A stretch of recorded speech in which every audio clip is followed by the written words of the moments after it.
All right, so here we have me doing behind the neck presses.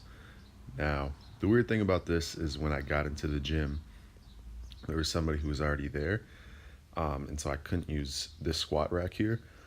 So I went over to the Smith machine, and I had to do seated ones, and so I did 3 sets of that, and then they left, and so I did 3 more sets. So with this is my sixth set, maybe my fifth, but I'm pretty tired here, so the reps aren't the greatest.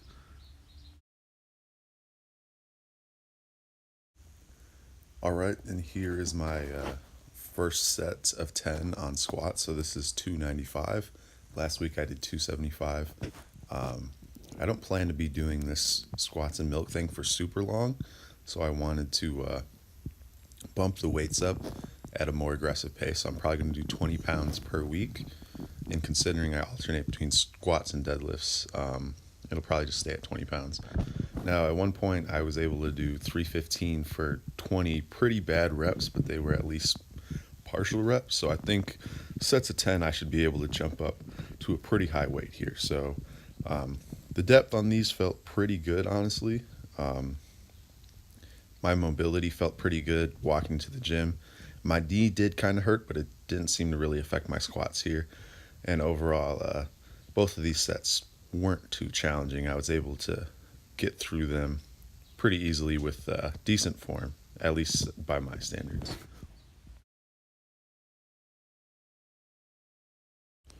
So these are dumbbell pullovers. I used a relatively lightweight with 65.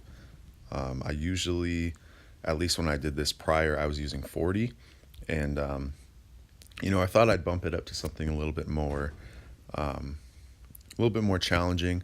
But even with the 40 that I used in the past, these seem to hit all kind of the major muscle groups pretty well. So whenever I do these, if I haven't done them in a while, my triceps get really sore. They're a pretty good chest exercise if that's what you're working on.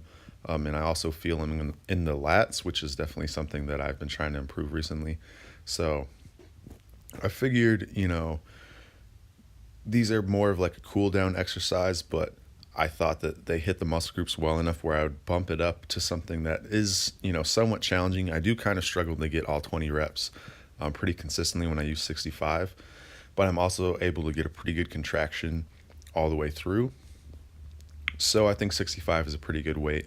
I don't really plan to move this up, but if it ends up getting too easy, then maybe I'll go to like 75 or something. But this should hold me off for the next like 5 weeks or so, however long I'm going to do this. So I'm pretty happy with these, and I really like this exercise. So here I'm doing 2 sets of 10 on the bench. I actually failed on the second set here. I was kind of feeling the effects of lack of sleep on that second set, but here we got 255 for a pretty easy set of 10. Like I said, didn't hit the second set, but these feel fine.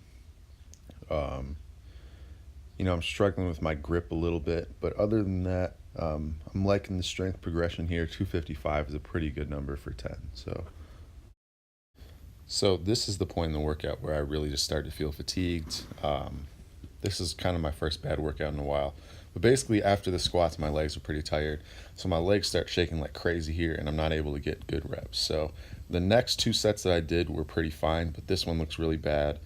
But I did it anyway, just kind of grinding them out, and then got out of the gym.